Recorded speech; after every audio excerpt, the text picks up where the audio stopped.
باعث برکت بھی ہے، باعث رحمت بھی ہے، سبحان اللہ۔ اور یادگار بھی۔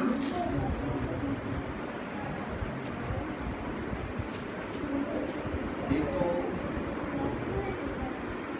اقبال صاحب نے ماشاءاللہ بڑا خوبصورت سبحان اللہ۔ مکان بنایا، دل چاہتا ہے میں اس کی بھی مبارکباد انہیں پیش کروں۔ سبحان اللہ۔ ایک اچھا مکان اللہ پاک اس کو عطا فرمائے، وہ بھی اللہ کی رحمت ہوتی ہے، بے شک بے شک۔ سبحان یہ اس کا کرم ہوتا ہے، اور اس کی مبارک نہ دینا یہ بھی کنجوسی ہے۔ دوسری مبارک کہ نیا مکان بنا کے وہ بھی اپنے لاڈلے اور چہیتے بیٹے کی شادی کر رہے ہیں۔ سبحان اللہ۔ سبحان اللہ۔ شادی کی محفل ہے، اس اعتبار سے بھی میں اقبال صاحب کو ان کے بچے کو بھی مبارکباد پیش کروں گا۔ اللہ کرے یہ شادی خانہ آبادی، آمین آمین۔ باعث رحمت اور باعث برکت۔ آمین۔ اور تیسری مبارک یہ بھی ہے کہ عموماً شادی کے موقع پر، خوشی کے موقع پر لوگ اپنے رب کو بھول جاتے ہیں۔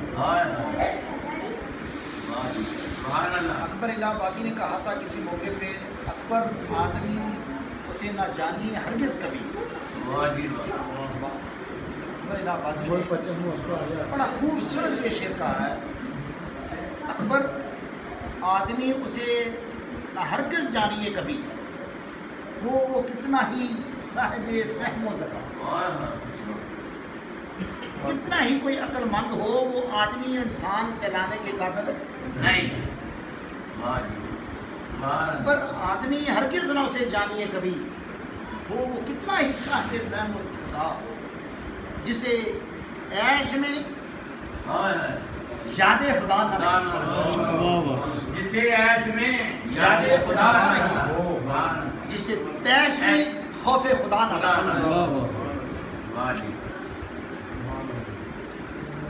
یہ عیش مال و دولت جہاں اللہ کی رحمت ہے وہاں آزمائش بھی ہے۔ بندے کی پہچان ایسے ہی موقعوں پر ہوتی ہے، یہ خوشی میں کہیں اپنے رب کو بھول تو نہیں جاتا۔ اقبال صاحب اب بیٹے کی شادی کر رہے ہیں، اچھا مکان بنایا ہے، تو رب کو بھولنے کی بجائے اس کے محبوب صلی اللہ علیہ وسلم کی محفل ذکر سجا رہے ہیں، محفل ناز سجا رہے ہیں۔ اس لیے دل چاہتا ہے کہ بار بار انہیں مبارکباد پیش کریں۔ اور ہم سب کے لیے آج کی یہ محفل، آج کا یہ پروگرام ایک بڑا نمونہ بھی ہے، مثال ہے۔ ہمیں بھی چاہیے کہ ہم ایسے موقعوں پر ایسی محفلیں سجائیں۔ مجھ سے پہلے 2 نعتیں پڑھی گئیں، میرا دل بھی چاہ رہا تھا کہ اسلم صاحب کو کچھ نعت پڑھ رہے تھے جس جھوم جھوم کر میں اس کا ذکر کروں، اس پر تبصرہ کروں، جیسے پہلے جو نعت پڑھی جا رہی تھی، لیکن اتنا وقت نہیں کہ میں ان کا ذکر کروں، لیکن اس مناسبت سے جو کچھ اسلم صاحب کہہ رہے تھے، دیوانے جو بھی مانگتے ہیں حضور میری سرکار دیں دے، اس میں کوئی شک نہیں، اس کا ذکر بھی میں کرنا ضروری سمجھتا ہوں تاکہ سب کو یقین ہو جائے۔ اور پھر تھوڑا سا ذکر کہ اعظم دلہا بن رہا ہے، سبحان اللہ، تو دلہے کا ذکر بھی کرنا ضروری ہے۔ آپ میں سے بھی کافی لوگ دلہے بن چکے ہوں گے، کچھ بنیں گے، تو کچھ بن رہے ہیں، تو ان دلوں کے لیے بھی ایک مثال ہونی چاہیے۔ سبحان اللہ، سبحان اللہ۔ تو میں چاہتا ہوں کہ یہ مختصر وقت کے اندر یہ دونوں چیزیں ہو جائیں۔ پہلی بات جو اسلم صاحب کہہ رہے تھے، دیوانے جو بھی منگتے ہیں میری سرکار دے دو، اس کی ایک مثال نہیں، بے شمار مثالیں۔ حقیقت یہ ہے جو ہم کھا رہے ہیں، جی رہے ہیں، پی رہے ہیں، یہ سب حضور ہی کا صدقہ ہے۔ ہم اس کے حقدار نہیں، ہم اس کے مستحق نہیں، ہر روز صبح شام کتنی نافرمانیاں کرتے ہیں، لیکن پھر بھی حضور کی نگاہ کرم ہو رہی ہے۔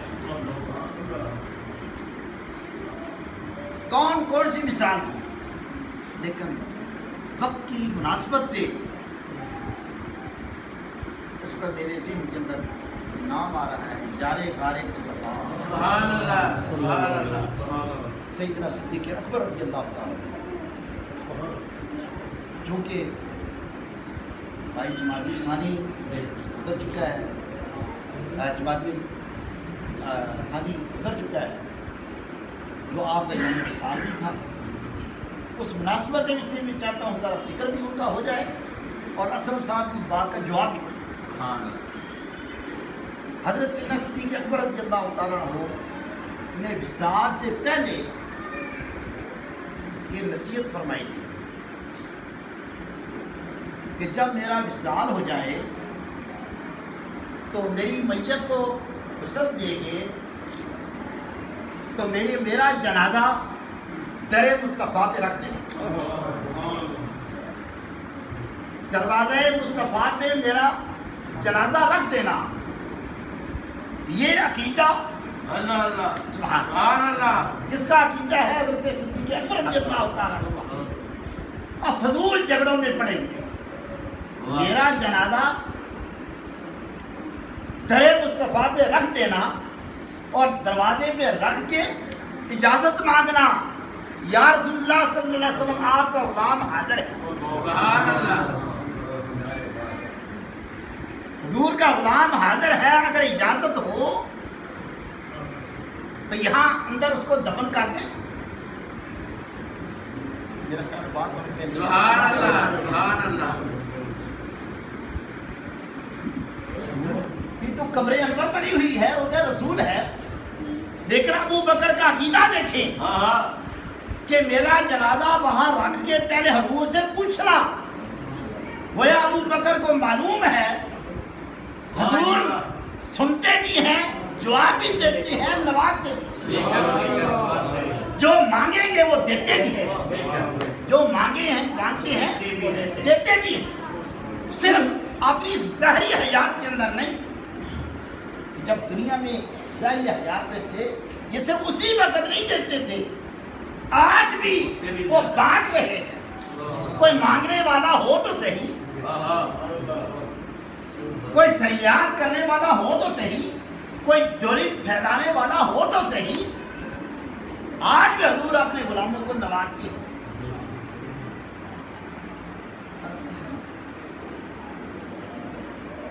حضور سے پوچھنا، حضور غلام حاضر ہے، اگر اجازت ہو تو ہم اندر کو دفن کر دیں، اگر اجازت مل جائے تو مجھے اندر دفن کر دیں، اور اگر آواز نہ آئے نہ آئے دروازہ نہ کھلے پھر جنت البقیع میں دفن کر دیں۔ سبحان اور جب آپ کو کفنا کے جنازہ حضور کے دروازے پہ رکھ دیا گیا، وصال ہو گیا آپ کا، اور در مصطفیٰ پہ جنازہ رکھ دیا گیا، جو ہی اجازت مانگی گئی یا رسول اللہ حضور کا غلام حاضر، بس یہ کہنے کی دیر تھی، اگلا سوال نہیں ہوا، یہ کہنے کی دیر تھی، دروازہ خود بہت خود کھل گیا، اور صرف دروازہ نہیں کھلا، اندر سے آواز آئی، ادخل الحبیب الی الحبیب، حبیب کو حبیب کے پاس لے آؤ، ادخل الحبیب الی الحبیب، میں تو اس کا مشتاق ہوں۔ اونچی آواز سے آواز آ رہی ہے، سب سن رہے ہیں، ادخل الحبیب الی الحبیب، حبیب کو حبیب کے پاس لے آؤ۔ حضور نے کرم فرمایا کہ نہیں فرمایا؟ وصال کے بعد بھی کرم ہو رہا ہے۔ دیوانے جو بھی منگتے ہیں میرے سوال کے دل، ہمیں بھی چاہیے ہم بھی وہی صدیق صدیق اکبر والا راستہ اختیار کر دیا، اپنے سینے کو مدینے بنائے اور حضور کی محبت اور عشق کا چراغ دل کے اندر پیدا کر دیا، جس طرح سے در مصطفیٰ صدیق اکبر کے لیے کھل گیا اور حضور نے صرف دروازہ ہی نہیں کھولا، سینے سے لال ساتھ لگا لیا اور کہاں لٹایا؟ جہاں سینہ مصطفیٰ ہے، سینے سے صرف ظاہری دنیا میں نہیں لگایا تھا، قبر کے اندر بھی ساتھ سینے سے نکالی جائے۔ یہ عزت، یہ مقام ہمیں بھی نصیب ہو سکتا ہے، صرف شرط یہ ہے کہ ہم بھی اپنے اپنے دلوں کے اندر محبت رسول پیدا کر دیں۔ دوسری بات تھی کہ یہ عشق، یہ محبت صرف ابو بکر صدیق رضی اللہ تعالیٰ عنہ کے حصے میں نہیں آیا، حضور کے سارے صحابہ اسی جنون میں تھے، یہی عشق، یہی محبت ان کا سرمایہ حیات، کیونکہ دلہے کے حوالے سے بھی ہم نے گفتگو کر لی، تو میں اسی محبت رسول کے حوالے سے ایک دلہے کا بھی ذکر کر رہا کہ جب انہیں دلہا بنایا جاتا تھا، ان کی شادی ہوتی تھی، پھر ان کا عمل کیا تھا، پھر محبت رسول کا کیا عالم تھا، یہ کسی اور موقع پہ میں ذکر کر چکا ہوں، اس مسجد میں بھی ہوں، لیکن کچھ دوستوں نے نہیں سنا ہوگا، ان کا ایمان تازہ کرنے کے لیے اور موقع کی مناسبت سے آپ کے سامنے یہ دوہرا رہا ہوں۔ حضرت حبیب رضی اللہ تعالیٰ نبی کریم علیہ السلام کے ایک صحابی، لیکن یہ وہ صحابی ہیں جو اتنے سادہ تھے، کالا رنگ، موٹے موٹے ہون اور بالکل سادہ، انہیں کوئی بستی کے اندر پسند نہیں کرتا تھا، گوارا نہیں کرتا تھا رہنا، انہوں نے گھر چھوڑ دیا، بستی چھوڑ دی، مدینہ شریف چھوڑ دیا اور مدینہ بستی چھوڑ کر جنگل میں جا کر ڈیرا لگا لیا۔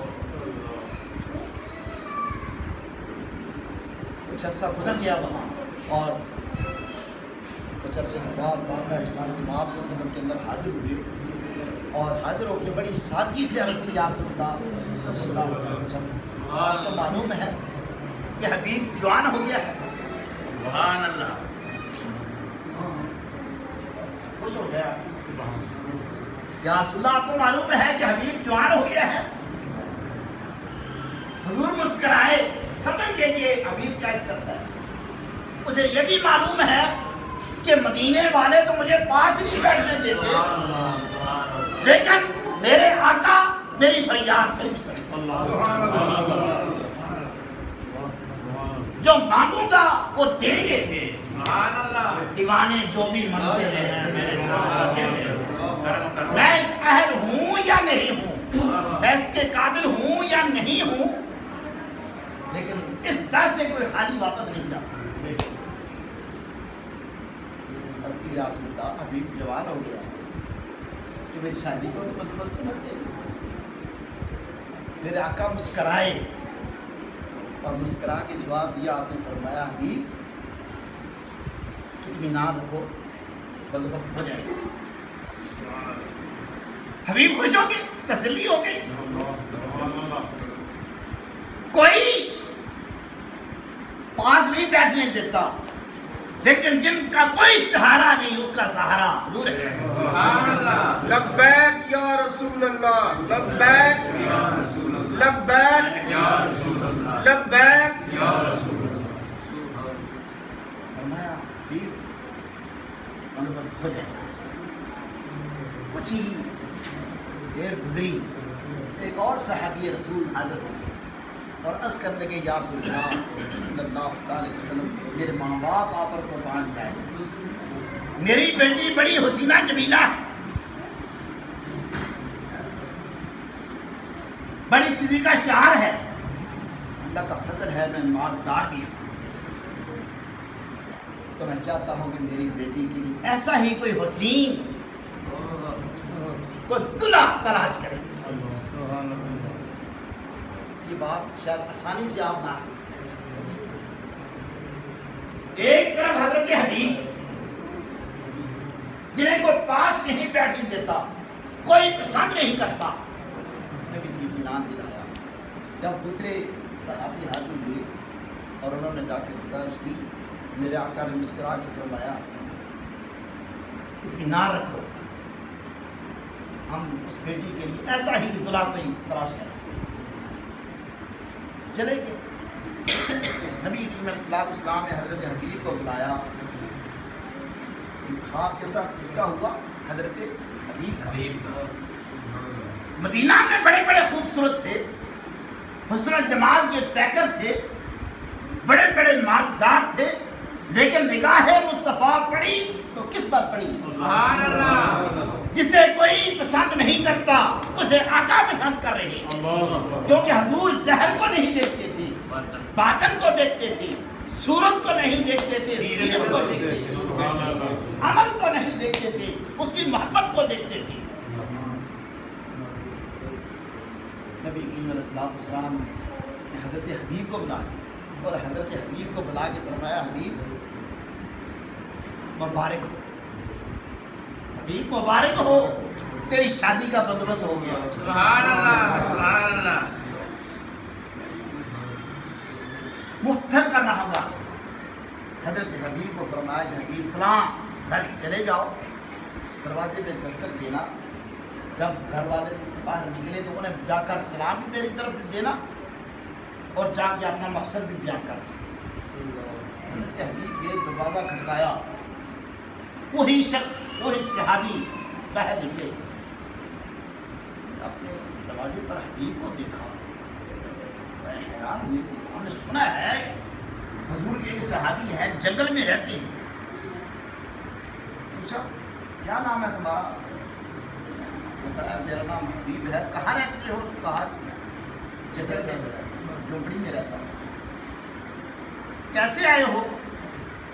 حضرت حبیب رضی اللہ تعالیٰ نے سادگی سے جواب دے دیا۔ اس طرح سے حضور رحمت عالم صلی اللہ علیہ وسلم کی بارگاہ میں عرض کیا تھا اور حضور نے آپ کے پاس بھیجا۔ سوچ میں پڑ گئے، کہاں میری حسینہ جمیلہ بیٹی اور کہاں حبیب؟ چھ نسبت خاک رہا بعالم پاک۔ سوچ میں پڑ گئے۔ اب سوچ اس لیے تھی کہ نبی کریم علیہ السلام کا نام لیا، اگر حضور کا نام نہ لیتے تو ادھر سے ہی ان کو فارغ کر دیتے۔ اندر گئے، میں گھر والوں سے بات کر کے پھر میں بتاتا ہوں۔ اندر گئے، بیوی نے پوچھا کون تھا؟ انہوں نے بے سادگی سے جب جواب دے دیا کہ وہ حبیب آیا تھا۔ جب حبیب کا نام سنا وہ عورت غصے سے آپ پیلی ہو گئی، اپنے آپ سے باہر ہو گئی۔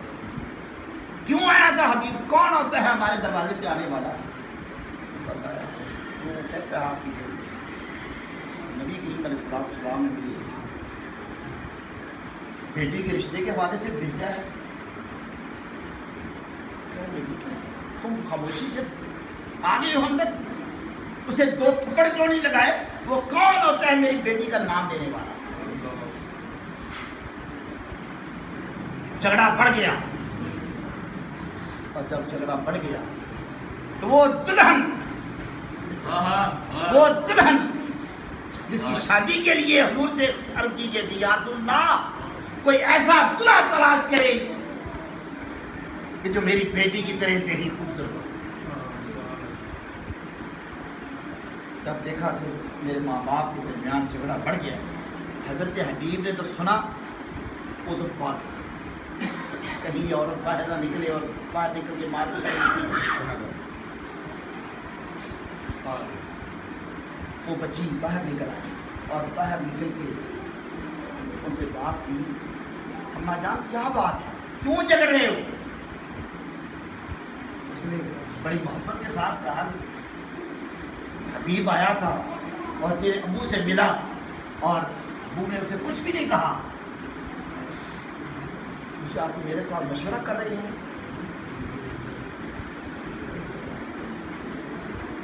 وہ بیٹی بول پڑی، تھی تو شرم و حیا کی پیکر لیکن بول پڑی، عرض کرنے لگی اے اماں جان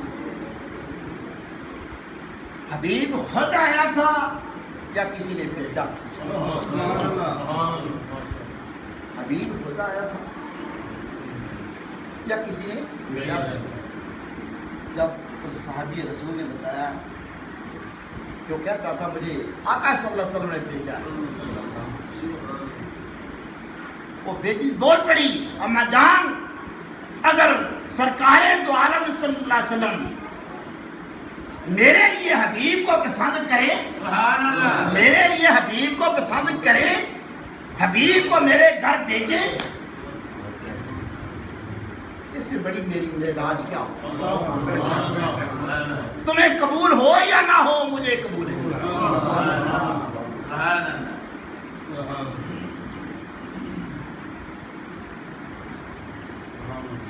ایک عجیب فضا پیدا ہو گئی، اب بیٹی بے باک ہو گئی، ماں کو بات نہیں کرنے دی، عرض کرنے لگی ابا جان دیر نہ لگائے، بھاگ کے جائیں کہیں ایسا نہ ہو کہ حبیب چلا گیا ہو اور حضور کی خدمت میں جا کر اگر اس نے شکایت لگا دی کہ یا رسول اللہ آپ نے بھیجا تھا اور گھر والوں نے انکار کر دیا، ہمارے دونوں جہاں پر بات ہو جائے، جلدی سے جائے اور حضور رحمت عالم صلی اللہ علیہ وسلم کی بارگاہ میں حاضر ہو کر فوراً ہاں کر دیں مجھے قبول ہے۔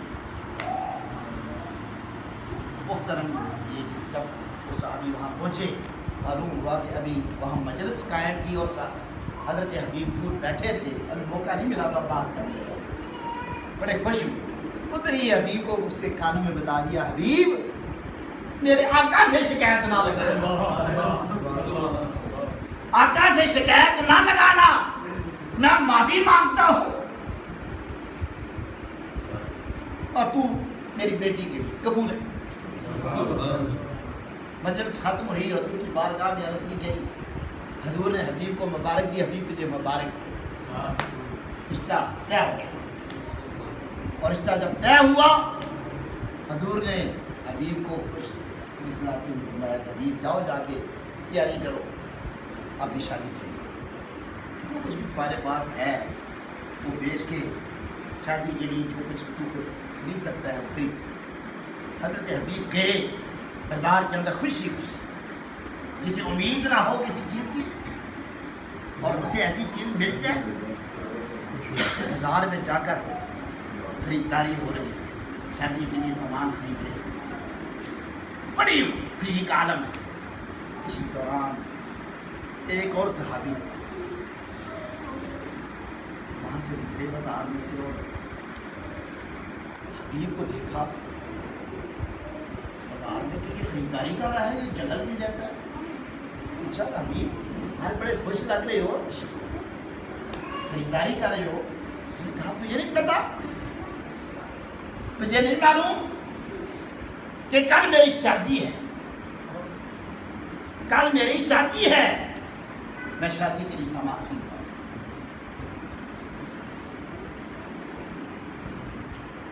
سعد حبیب پوچھنے لگی تم نے ہاتھ میں تلوار پکڑی ہوئی ہے، تم تلوار لے کر کدھر جا رہے ہو؟ اس نے کہا آپ کو نہیں معلوم، آپ کو نہیں معلوم حبیب، تجھے نہیں معلوم آقا نے اعلان جہاد کر دیا، آقا نے اعلان جہاد کر دیا ہے، حکم ملا ہے کہ جہاد کے لیے نکلو۔ حبیب کو تو بھیجا تھا بازار سامان کی خریداری کرو، حبیب کو تو جہاد کا حکم نہیں دیا تھا، فرمایا اس کے لیے خریداری کرو جا کر۔ لیکن جب حبیب نے یہ الفاظ سنے کہ آقا نے اعلان جہاد کر دیا ہے، حبیب نے ایک بار نہ سوچا کہ زندگی میں آج یہ خوشی نصیب ہو رہی ہے، وہ جو سامان خریدا تھا ادھر ہی پھینک دیا، مجھے اس کی ضرورت ہی نہیں، جو پیسے بچتے تھے ان تلوار خرید، اور تلوار خرید کے حبیب بھاگے میدان جنگ کی طرف۔ ایک تو ہے کہ آقا کسی کو حکم دیں، ایک ہے حکم نہیں دے رہے۔ عاشق اور محبت کرنے والے اپنے محبوب کے اشاروں کو سمجھتے ہیں۔ صحابہ کو یہ سمجھانا مقصود تھا، یہ نہیں تھا کہ کالے اور گورے کو ملا کر ان کی شادی کروانا مقصود تھا۔ حضور کو معلوم تھا کہ یہ کچھ ہوگا، یہ وقت آئے گا، سارا کچھ نکل کے سامنے آ جائے گا، اور قیامت تک کے لیے عاشقان رسول اور غلامان رسول کو ایک سبق سکھا دیا جائے۔ حرمت رسول پر جان بھی قربان، حرمت رسول پر جان بھی قربان۔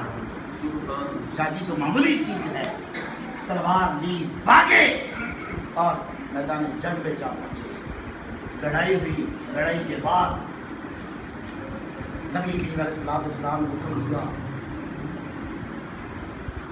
کہ لاشیں جمع کی جائیں، جتنے شہید ہوئے ہیں ان کو جمع کرو۔ جب سب کو جمع کیا گیا پتہ پوچھا کہ سب لاشیں جمع کر لی گئی؟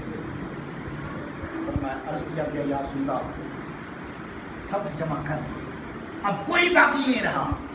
میرے آقا مسکرائے، مسکرا کے فرمایا اے میرے غلاموں، ایک لاش ابھی تک تم نے نہیں تلاش کی، ایک لاش تھی اس کے اندر اور بھی، وہ تم نے تلاش نہ کی۔ رسول اللہ جتنے ہم آئے تھے اتنا زندہ ہے اور اتنے شہید ہوئے ہیں، سارے پورے؟ آپ نے فرمایا نہیں، میرا ایک اور عاشق بھی آیا تھا، وہ بھی شہید ہو چکا ہے۔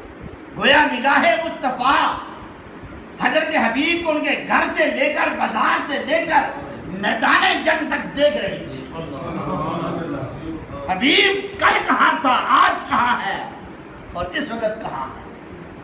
فرمایا کہ حبیب کی لاش کو تلاش کرو۔